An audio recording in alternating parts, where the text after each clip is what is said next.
ನಾನೇ ಶುರು ಮಾಡಲ್ಲ ಮಾಡಿ ಸರ್ ಆಮೇಲೆ ಉತ್ಸವ ಸರ್ ಹೌದಾ ಓಕೆ.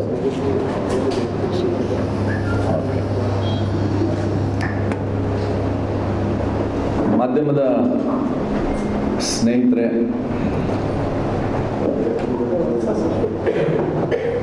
ಇವತ್ತಿನ ಪತ್ರಿಕಾಗೋಷ್ಠಿಯಲ್ಲಿ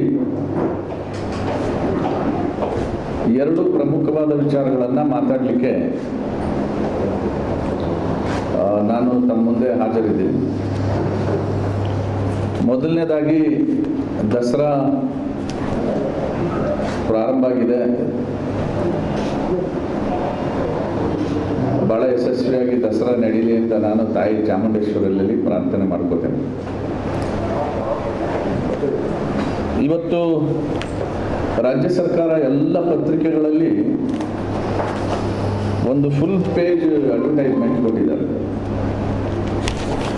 ಗಾಂಧಿ ಜಯಂತಿ ಇವತ್ತು, ಲಾಲ್ ಬಹದ್ದೂರ್ ಶಾಸ್ತ್ರಿಯವರ ಜನ್ಮದಿನಾಚರಣೆ, ಫುಲ್ ಪೇಜ್ ಅಡ್ವರ್ಟೈಸ್ಮೆಂಟು. ಗಾಂಧೀಜಿಯವರ ಫೋಟೋ ಪಕ್ಕದಲ್ಲಿ ಸತ್ಯಕ್ಕಾಗಿ ಹೋರಾಟ, ಗಾಂಧೀಜಿ ಕಲಿಸಿದ ಪಾಠ ಅಂತ ಅಡ್ವರ್ಟೈಸ್ಮೆಂಟ್ ಕೊಟ್ಟಿದೆ.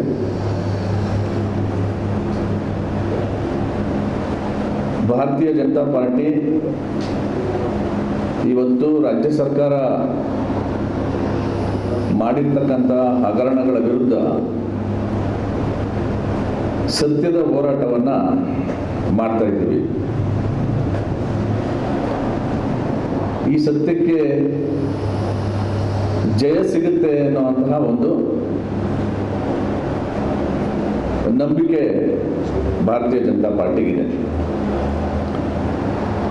ರಾಜ್ಯ ಸರ್ಕಾರ ಅಧಿಕಾರಕ್ಕೆ ಬಂದ ಮೇಲೆ ತನ್ನ ಪ್ರಣಾಳಿಕೆಯಲ್ಲಿ ಹೇಳಿಕೊಂಡಿದ್ದಂಥ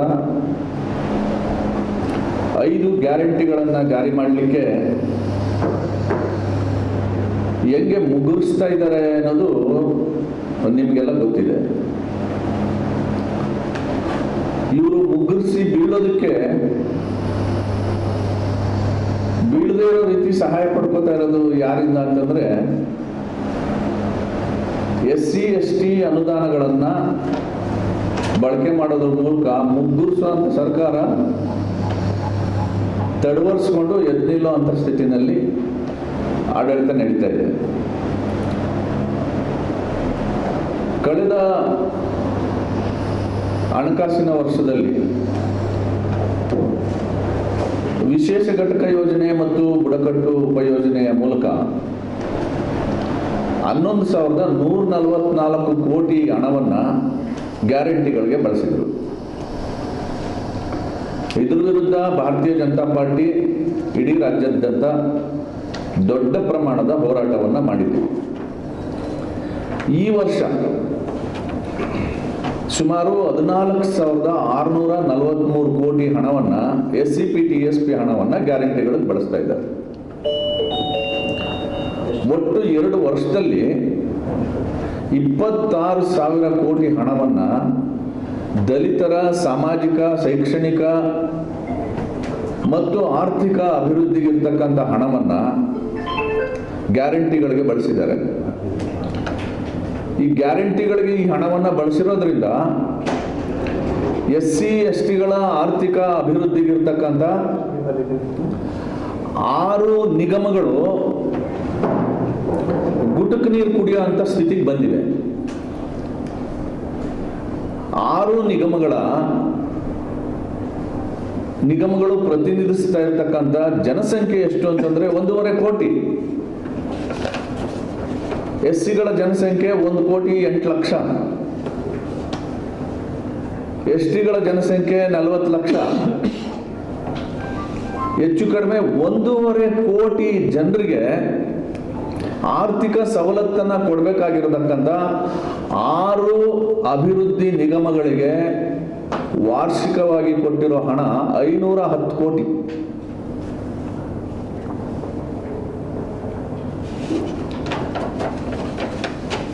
ಗಂಗಾ ಕಲ್ಯಾಣ ಯೋಜನೆ ಭೂ ಖರೀದಿ ಯೋಜನೆ, ಇದೆರಡು ಯೋಜನೆಗೆ ಬಿಜೆಪಿ ಸರ್ಕಾರದ ಸಂದರ್ಭದಲ್ಲಿ ಜಿಲ್ಲಾಧಿಕಾರಿಗಳಿಂದ ಸ್ಯಾಂಕ್ಷನ್ ಆಗಿರುವಂತ ಈ ಎರಡೂ ಯೋಜನೆಗಳಿಗೆ ದುಡ್ಡು ಕೊಡಬೇಕಾಗಿರೋದು ಎಷ್ಟು ಅಂತಂದ್ರೆ ಬಾಕಿ ಹಣ 1800 ಕೋಟಿ. ಇಡೀ ಒಂದು ವರ್ಷದ ಅಭಿವೃದ್ಧಿ ಯೋಜನೆಗಳಿಗೆ 6 ನಿಗಮಗಳಿಗೆ, ಅಂಬೇಡ್ಕರ್ ಅಭಿವೃದ್ಧಿ ನಿಗಮ, ವಾಲ್ಮೀಕಿ ಅಭಿವೃದ್ಧಿ ನಿಗಮ, ಆದಿಜಾಂಬವ ಅಭಿವೃದ್ಧಿ ನಿಗಮ, ಬೋವಿ ಅಭಿವೃದ್ಧಿ ನಿಗಮ, ತಾಂಡಾ ಅಭಿವೃದ್ಧಿ ನಿಗಮ ಇತ್ಯಾದಿ ನಿಗಮಗಳಿಗೆ ಕೊಟ್ಟಿರುವ ಹಣ ಎಷ್ಟು ಅಂದ್ರೆ 510 ಕೋಟಿ. ಯಾಕೆ ಇಷ್ಟೊಂದು ಕಡಿಮೆ ಹಣ ಕೊಟ್ಟಿದ್ದಾರೆ ಅಂದ್ರೆ SCP TSP ಹಣವನ್ನು ತೆಗೆದು ಗ್ಯಾರಂಟಿಗಳನ್ನು ಕೊಟ್ಟಿದ್ದಾರೆ. ಹಿಂಗೆ ಮುಗ್ಗರಿಸ್ಕೊಂಡು SC ST ಅನುದಾನವನ್ನ ಬಳಕೆ ಮಾಡಿಕೊಂಡು ಊರ್ಗೋಲಾಗಿ ಇಟ್ಕೊಂಡು ಹೋಗ್ತಾ ಇರುವಾಗ ಲೋಕಸಭಾ ಚುನಾವಣೆಗೆ ಸಂದರ್ಭದಲ್ಲಿ ವಾಲ್ಮೀಕಿ ಅಭಿವೃದ್ಧಿ ನಿಗಮದಿಂದ 187 ಕೋಟಿ ಹಣವನ್ನ ಖಾಸಗಿ ಅಕೌಂಟ್ಗಳಿಗೆ ಟ್ರಾನ್ಸ್ಫರ್ ಮಾಡಿದ್ದಾರೆ. ಇದನ್ನ ನಮ್ಮ ಪಕ್ಷದ ಶಾಸಕರುಗಳು ವಿಧಾನಸಭೆಯಲ್ಲಿ ಪ್ರಶ್ನೆ ಮಾಡಿದಾಗ ಖುದ್ದು ಸಿದ್ದರಾಮಯ್ಯನವರೇ ಒಪ್ಕೊಂಡಿದ್ದಾರೆ.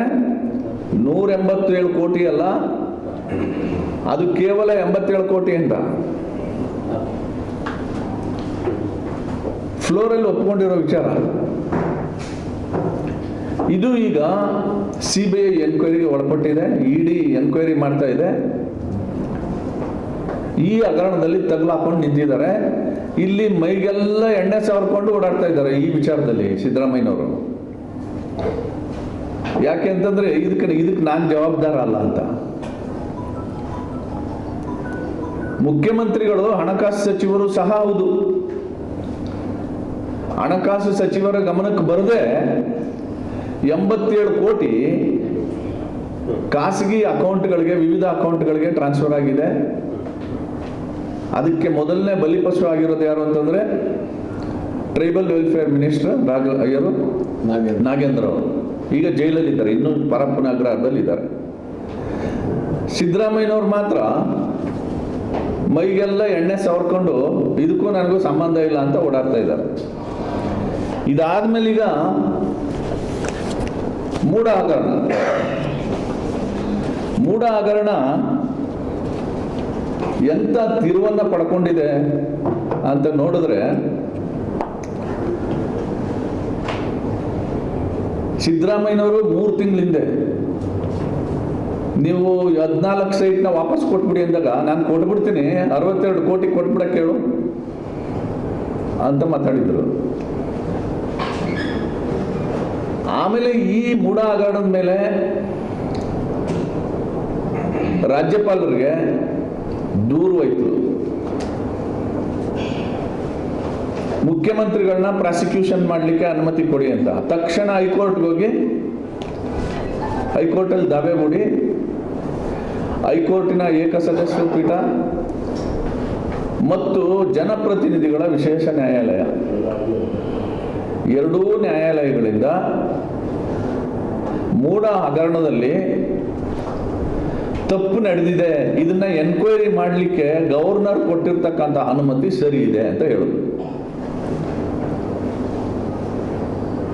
ಇಷ್ಟಾದ ತಕ್ಷಣ ಸನ್ಮಾನ್ಯ ಮುಖ್ಯಮಂತ್ರಿಗಳು ಮಾಡಬೇಕಾಗಿದ್ದ ಕೆಲಸ ಏನು, ನಮ್ಮ ರಾಜ್ಯಾಧ್ಯಕ್ಷರಿಂದ ಹಿಡಿದು ನಾವೆಲ್ಲರೂ ಒತ್ತಾಯ ಮಾಡಿದ್ದೇನು ಅಂತಂದ್ರೆ,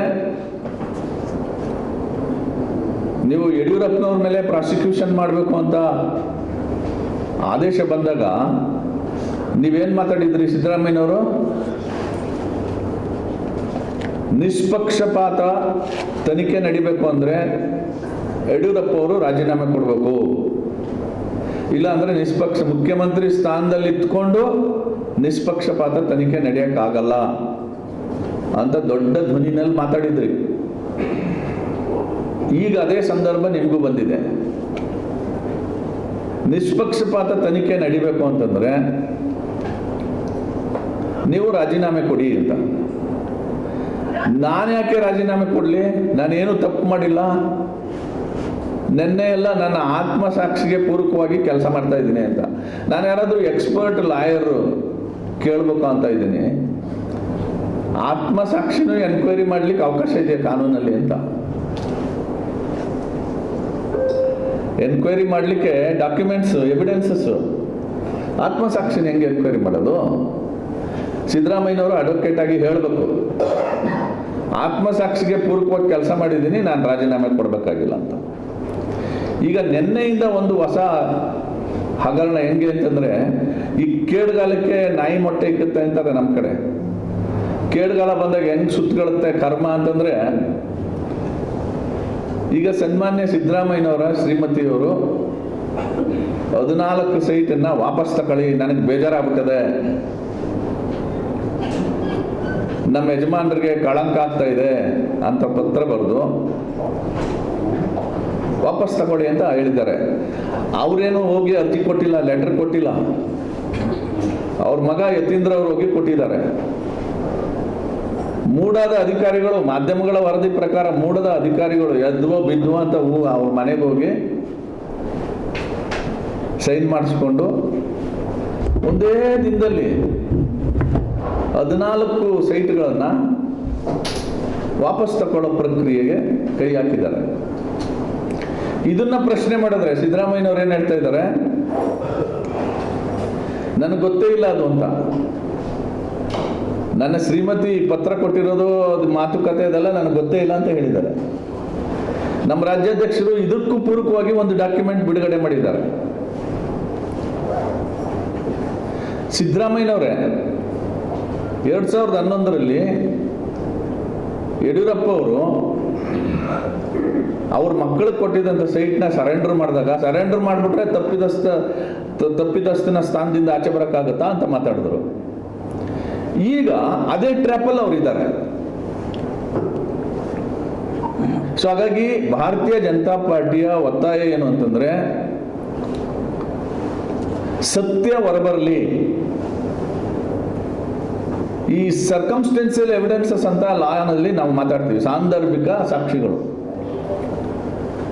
ಕೋರ್ಟ್ ಜಡ್ಜ್ಮೆಂಟ್ ಅನ್ನು ಓದಿದ್ರೆ ನಿಮಗೆ ಅದು ಅರ್ಥ ಆಗ್ತದೆ. ಸಿಂಗಲ್ ಜಡ್ಜ್ ಬೆಂಚ್ದ ಕೋರ್ಟು ಮತ್ತೆ ಜನಪ್ರತಿನಿಧಿಗಳ ಕೋರ್ಟ್ನ ಜಡ್ಜ್ಮೆಂಟ್ ಅನ್ನು ನಾವು ಓದಿದ್ರೆ ನಮ್ಗೆ ಅರ್ಥ ಆಗ್ತಾ ಇರೋದು ಏನು ಅಂತಂದ್ರೆ, ಇನ್ಫ್ಲೂಯೆನ್ಸ್ ಓವರಲ್ ಆಗಿ ಇನ್ಫ್ಲೂಯೆನ್ಸ್ ಮಾಡದೇ ಇದ್ರು, ಮೂಡಾಗೆ ಪತ್ರ ಬರೀದೇ ಇದ್ರು,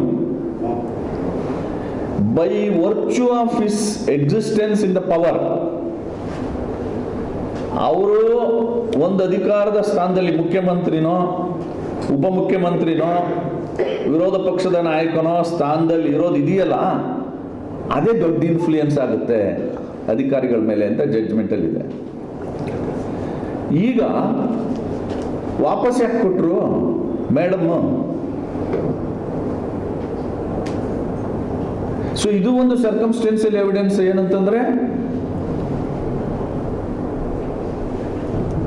ಇವರು ಅಧಿಕಾರದಲ್ಲಿ ಮುಖ್ಯಮಂತ್ರಿ ಆಗಿರೋದ್ರಿಂದ ಒಂದೇ ದಿನ ಅದು ಸರೆಂಡರ್ ಆಗಿದೆ, ರಿಜಿಸ್ಟ್ರೇಷನ್ ಆಗುತ್ತೆ, ಮೂಡ ಕಮಿಟಿ ಮುಂದೆ ಬಂದಿಲ್ಲ, ಮಿನಿಮಮ್ ಪ್ರೊಸೀಜರ್ ಫಾಲೋ ಮಾಡಿಲ್ಲ. ಇದರ ಅರ್ಥ ಏನು ಅಂತಂದ್ರೆ, ಶ್ರೀಮತಿ ಲಕ್ಷ್ಮಿ ಅವರು ಮುಖ್ಯಮಂತ್ರಿಗಳ ಪತ್ನಿ, sorry very sorry, Shrimati Parvati ಅವರು ಸನ್ಮಾನ್ಯ ಮುಖ್ಯಮಂತ್ರಿಗಳ ಪತ್ನಿ. By virtue of his power, by virtue of his existence in the powerful post, it also influences the officers ಅಂತ ಜಡ್ಜ್ಮೆಂಟ್ ಅಲ್ಲಿ ಹೇಳಿದ್ದಾರೆ. ಸೊ ಒಟ್ಟಾರೆ ಒಂದು ವಿಷ ವರ್ತುಲದಲ್ಲಿ ಸನ್ಮಾನ್ಯ ಸಿದ್ದರಾಮಯ್ಯನವರು ತಗಲಾಕೊಂಡಿದ್ದಾರೆ. ಇವರು ನೈತಿಕತೆ ಬಗ್ಗೆ ತುಂಬಾ ಮಾತಾಡ್ತಾರೆ, ಸಂವಿಧಾನದ ಬಗ್ಗೆ ತುಂಬಾ ಮಾತಾಡ್ತಾರೆ, ಮತ್ತೆ ಪ್ರಜಾಪ್ರಭುತ್ವದ ಬಗ್ಗೆ ತುಂಬಾ ಮಾತಾಡ್ತಾರೆ. ಇವರಿಗೆ ಎಲ್ಲ ಸಂಸ್ಥೆಗಳ ಬಗ್ಗೆ ಗೌರವ ಇದ್ರೆ, ದಸರಾ ಶುರುವಾಗಿದೆ, ದಸರಾದ ಯಾವುದೇ ಆಚರಣೆಗಳಿಗೆ ಭಾಗವಹಿಸದೆ ರಾಜೀನಾಮೆ ಕೊಟ್ಬಿಟ್ಟು ತನಿಖೆ ಮಾಡಲಿಕ್ಕೆ ಅವಕಾಶ ಮಾಡ್ತಾರೆ. ಇವರು ಭಾಗವಹಿಸಬಾರ್ದು. ದಸರಾ ಇನಾಗ್ರೇಷನ್ಗೆ ಇತ್ಯಾದಿ ಕಾರ್ಯಕ್ರಮಗಳು ನಾಳೆಯಿಂದ ಏನು ಶುರು ಆಗ್ತಾ ಇದೆ, ಅದು ಯಾವುದಕ್ಕೂ ಭಾಗವಹಿಸದೆ ರಾಜೀನಾಮೆ ಕೊಟ್ಬಿಟ್ಟು ಹೋದ್ರೆ ಸಿದ್ದರಾಮಯ್ಯನವರ ಗೌರವ ಉಳಿಯುತ್ತೆ. ಈ ಸೈಟನ್ನ ರಿಟರ್ನ್ ಮಾಡಿದಾರಲ್ಲ ಶ್ರೀಮತಿ ಪಾರ್ವತಿಯವರು, ಅದಕ್ಕೆ ಸನ್ಮಾನ್ಯ ಜಿಲ್ಲಾ ಉಸ್ತುವಾರಿ ಸಚಿವರದು ಹೇಳಿಕೆ, ಸಿದ್ದರಾಮಯ್ಯನವರ ಪತ್ನಿ ಈವರೆಗೆ ಎಲ್ಲಿಯೂ ಕಾಣಿಸಿಕೊಂಡಿಲ್ಲ, ಪತಿಯ ತೇಜೋವಧೆ ಬೇಸರಗೊಂಡು ವಾಪಸ್ಸು ಕೊಟ್ಟಿದ್ದಾರೆ.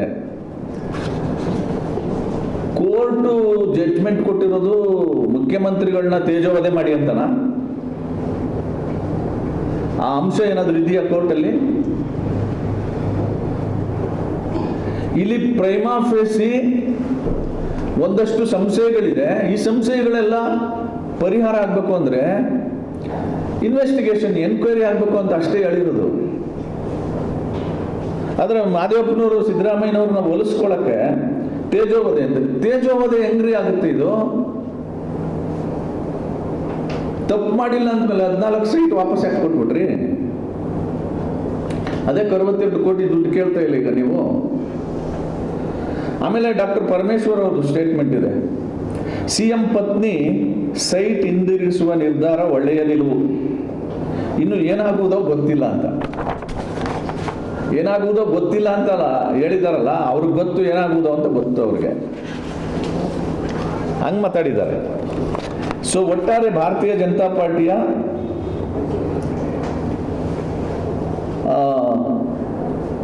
ನಮ್ಮ ಒತ್ತಾಯ ಇಷ್ಟೇ, ಸನ್ಮಾನ್ಯ ಮುಖ್ಯಮಂತ್ರಿಗಳು ತಮ್ಮ ಗೌರವ ಉಳಿಸ್ಕೊಳ್ಳೋಕ್ಕೆ 40 ವರ್ಷಗಳ ನಿಷ್ಕಳಂಕ ತೆರೆದ ಪುಸ್ತಕದ ರಾಜಕಾರಣ ಅಂತ ಏನು ಹೇಳ್ತಾ ಇದ್ದಾರೆ, ಆ ತೆರೆದ ಪುಸ್ತಕದ ರಾಜಕಾರಣದಲ್ಲಿ ಕಪ್ಪು ಚುಕ್ಕೆಗಳು ಕಾಣಿಸ್ತಾ ಇದೆಯಲ್ಲ, ಆ ಕಪ್ಪು ಚುಕ್ಕೆಗಳು ಇಲ್ಲ ಅಂತ ಪ್ರೂವ್ ಆಗಬೇಕು, ಇದೆ ಅಂತಲೂ ಪ್ರೂವ್ ಆಗಬೇಕು ಅಂತಂದರೆ ಅವರು ರಾಜೀನಾಮೆ ಕೊಟ್ಟು ಎನ್ಕ್ವೈರಿಗೆ ಅವಕಾಶ ಮಾಡಬೇಕು.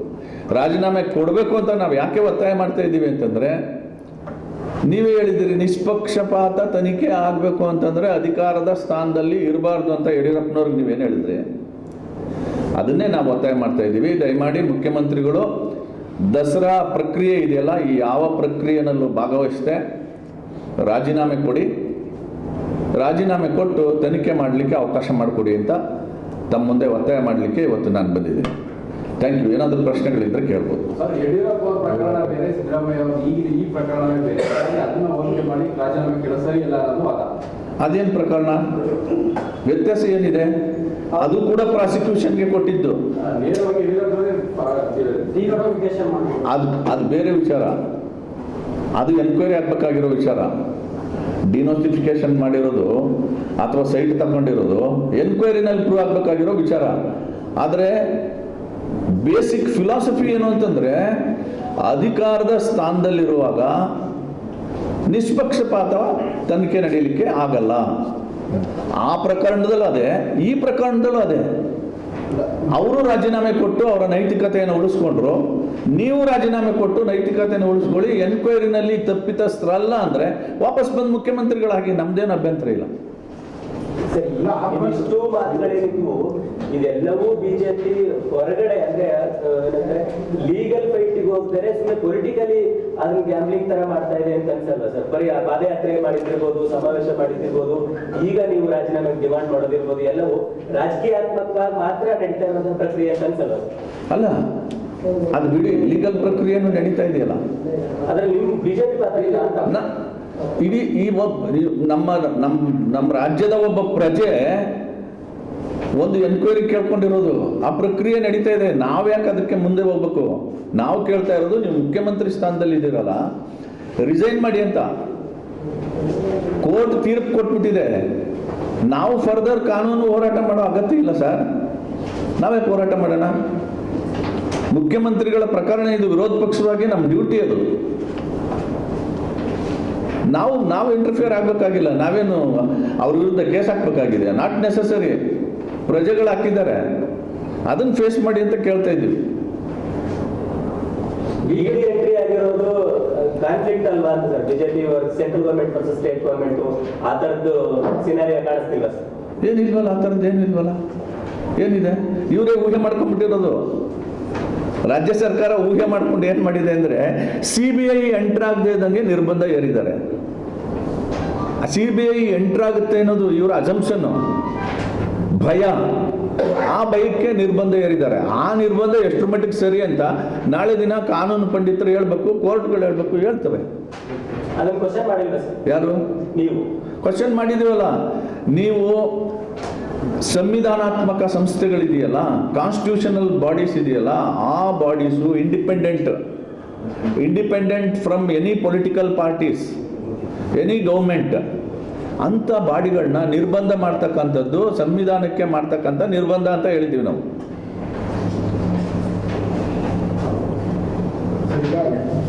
ಅವರು ನೇರವಾಗಿ ಅಕೌಂಟ್ಗೆ ಹಣ ವರ್ಗಾವಣೆ ಆಗಿತ್ತು. ಇಲ್ಲಿ ಸಿದ್ದರಾಮಯ್ಯನವರು ನೇರವಾಗಿ ಎಲ್ಲೂ ಭಾಗಿಯಾಗಿಲ್ಲ. ನೇರವಾಗಿ ಭಾಗಿಯಾಗಿರೋದ್ರ ಬಗ್ಗೆ ಎಲ್ಲೂ ದಾಖಲೆ ಆಗಲಿ ಸಾಕ್ಷ್ಯ ಆಧಾರಗಳಾಗಲಿ ಎಲ್ಲೂ ಇಲ್ಲ ಅನ್ನೋದು ಕಾಂಗ್ರೆಸ್ ವಾದ. ಬಟ್ ಕೋರ್ಟ್ ಏನು ಹೇಳಿದೆ ಸರ್? ಕೋರ್ಟ್ ಹೇಳಿರೋದು ಬಹಳ ಕ್ಲಿಯರ್ ಆಗಿ ಕೋರ್ಟ್ ಏನು ಹೇಳಿದೆ ಅಂತಂದ್ರೆ, ಒಬ್ಬ ಮುಖ್ಯಮಂತ್ರಿ ಸ್ಥಾನದಲ್ಲಿರೋನು, ವಿರೋಧ ಪಕ್ಷದ ನಾಯಕನ ಸ್ಥಾನದಲ್ಲಿರೋನು, ಮಂತ್ರಿ ಸ್ಥಾನದಲ್ಲಿರೋನು, ಅವನ ಪ್ರೆಸೆನ್ಸ್ ಇದೆಯಲ್ಲ, ಪ್ರೆಸೆನ್ಸ್ ಇನ್ ದ ಪವರ್, ಅದೇ ಇನ್ಫ್ಲೂಯೆನ್ಸ್ ಮಾಡುತ್ತೆ ಅಂತ ಕೋರ್ಟ್ ಹೇಳಿರೋದು. ಕೋರ್ಟ್ ಹೇಳಿರೋ ತೀರ್ಮಾನ ಇದು. ಕೋರ್ಟ್ ಇನ್ನೂ ತೀರ್ಮಾನ ಹೇಳಿಲ್ಲ, ಅಭಿಪ್ರಾಯ ವ್ಯಕ್ತಪಡಿಸಿದೆ. ಆ ಅಭಿಪ್ರಾಯ ಎನ್ಕ್ವೈರಿ ಆಗಲಿ ಅಂತ ನಾವು ಅಭಿಪ್ರಾಯ ಅಷ್ಟೇ ವ್ಯಕ್ತಪಡಿಸಿರೋದು, ತೀರ್ಮಾನ ಹೇಳಿಲ್ಲ. ಓಕೆ, ಅದನ್ನೇ ಹೇಳ್ತಾ ಇರೋದು ಕಾಂಗ್ರೆಸ್ನವರು. ಆರೋಪ ಬಂದಿದೆ ಅಷ್ಟೇ, ತೀರ್ಮಾನಗಳಿನ್ನೂ ಆಗಿಲ್ಲ. ತೀರ್ಮಾನ ಆದ ನಂತರ ಅವರು ರಾಜೀನಾಮೆ ಕೊಡುವಂತ ಯತ್ನ ಮಾಡಿ. ಆರೋಪ ಬಂದಿರೋದನ್ನೇ ನಾವು ಡಿಮ್ಯಾಂಡ್ ಮಾಡ್ತಾ ಇರೋದು, ನಿಮ್ಮ ಮೇಲಿನ ಆರೋಪಗಳು ಎನ್ಕ್ವೈರಿ ಆಗಲಿ. ಎನ್ಕ್ವೈರಿ ಮಾಡೋ ಟೈಮಲ್ಲಿ ನೀವು ಅಧಿಕಾರದಲ್ಲಿ ಇದ್ರೆ ಎನ್ಕ್ವೈರಿ ಮಾಡೋರ ಮೇಲೆ ಇನ್ಫ್ಲೂಯೆನ್ಸ್ ಆಗುತ್ತೆ. ಒಂದೇ ದಿನದಲ್ಲಿ ಶ್ರೀಮತಿ ಪಾರ್ವತಿ ಅವರು ಕೊಟ್ಟಂತ 14 ಸೈಟ್ನ ಒಂದೇ ದಿನ ಎಲ್ಲ ಪ್ರಕ್ರಿಯೆನೂ ಮಾಡಿ ಮುಗಿಸ್ಕೋತಾರೆ ಅಂದರೆ ಹೌ ಇಟ್ ಈಸ್ ಪಾಸಿಬಲ್? ಈ ಸಾಮಾನ್ಯ ಪ್ರಜೆಗೆ ಅದು ಸಾಧ್ಯನಾ? ಯಾಕೆ ಅಂತಂದ್ರೆ ಅವ್ರು ಮುಖ್ಯಮಂತ್ರಿ ಸ್ಥಾನದಲ್ಲಿದ್ದಾರೆ ಅಂತ. ಆ ಮುಖ್ಯಮಂತ್ರಿ ಸ್ಥಾನದಲ್ಲಿ ಎಲ್ಲಿವರೆಗೆ ಇರ್ತಾರೋ ಅಲ್ಲಿವರೆಗೆ ನಿಷ್ಪಕ್ಷಪಾತ ತನಿಖೆ ಆಗಲ್ಲ. ನಿಮ್ಮದು ಆರೋಪ, ನಿಮ್ಮ ಅಪರಾಧಿ ಅಂತ ನಾವೇನು ಹೇಳಿಲ್ಲ, ಕೋರ್ಟು ಹೇಳಿಲ್ಲ. ನಿಮ್ಮ ಆರೋಪದ ಮೇಲೆ ಎನ್ಕ್ವೈರಿ ಆಗ್ಬೇಕಲ್ಲ. ಎನ್ಕ್ವೈರಿ ಆಗೋಕ್ಕೋಸ್ಕರ ನೀವು ರಾಜೀನಾಮೆ ಕೊಟ್ಬಿಟ್ಟು ಫೇಸ್ ಮಾಡಿ. ಸಿದ್ದರಾಮಯ್ಯನವರು ರಾಜೀನಾಮೆ ಕೇಳುವಂತವರು ನಿರ್ಮಲಾ ಸೀತಾರಾಮನ್ ರಾಜೀನಾಮೆ ಕೇಳಿ, ಕುಮಾರಸ್ವಾಮಿ ರಾಜೀನಾಮೆ ಕೇಳಿ ಅಂತ ಕಾಂಗ್ರೆಸ್ ಅವರು ಹೇಳ್ತಾರೆ. ಅದು ಅವ್ರ ವಾದ. FIR ಇದೆ, ಸತ್ಯಾಧಾರ ಇದೆ. ನಾವೇನು ವಿರೋಧ ಮಾಡಿದ್ದೀವಿ ಅಂತ ಅಲ್ಲ, ಅವ್ರು ಹಿಂಗೆ ನಾವು ನಿರ್ಮಲಾ ಸೀತಾರಾಮನ್ ಅವರು ರಾಜೀನಾಮೆ ಕೇಳೋದನ್ನ ಕೇಳಬೇಡಿ ಅಂತ ಹೇಳಿದೀವ ನಾವು. ಅವ್ರು ಹೆಂಗೆ ಅಧಿಕಾರದಲ್ಲಿ ಇರ್ತಾರೆ ಅಂತ ಅವ್ರ ಪ್ರಶ್ನೆ. ಅದು ಸೆಕೆಂಡ್ ಕ್ವಶನ್. ನಮ್ಮ ಫಸ್ಟ್ ಕ್ವಶನ್ ಆನ್ಸರ್ ಮಾಡಿ ನೀವು. ಫಸ್ಟ್ ಕ್ವಶನ್ ಏನು ಅಂದ್ರೆ, ನಿಮ್ಮ ಮೇಲೆ ಬಂದಿರೋ ಆರೋಪಕ್ಕೆ ಮುಕ್ತಿ ಪಡ್ಕೊಳ್ಳೋಕೆ ಎನ್ಕ್ವೈರಿ ಆಗಲಿ, ನೀವು ರಾಜೀನಾಮೆ ಕೊಡಿ ಅಂತ. ಅದು ಕೋರ್ಟ್ ಇದೆ, ಸಂಬಂಧಪಟ್ಟ ಇಲಾಖೆಗಳಿದೆ, ಅದನ್ನ ಮಾಡುತ್ತೆ. ಕಾನೂನು ಮೂಲಕ. ಕಾನೂನಿಗೆ ನಿರ್ಮಲಾ ಸೀತಾರಾಮನ್ ದೊಡ್ಡವರಲ್ಲ, ಸಿದ್ದರಾಮಯ್ಯನೂ ದೊಡ್ಡವರಲ್ಲ. ಆ ಕಾನೂನನ್ನ ಫೇಸ್ ಮಾಡಲಿ ಎಲ್ಲರೂ. ರಾಜ್ಯಪಾಲರು ಮುಖ್ಯಮಂತ್ರಿಗಳ ಕೇಸ್ ಪ್ರಕರಣನ ಮಾತ್ರ ಮುನ್ನೆಲೆಗೆ ತಗೊಂಡು ಬಂದು ಉಳಿದ ಯಾವ ಪ್ರಕರಣಗಳನ್ನು ಮುನ್ನೆಲೆಗೆ ತರುವಂತದ್ದಾಗ್ಲಿ ಅಥವಾ ತನಿಖೆಗೆ ಒಳಪಡಿಸುವಂತದ್ದಾಗ್ಲಿ ಈ ಪ್ರಕ್ರಿಯೆ ಶುರು ಮಾಡಲಿಲ್ಲ. ಇದಕ್ಕೆ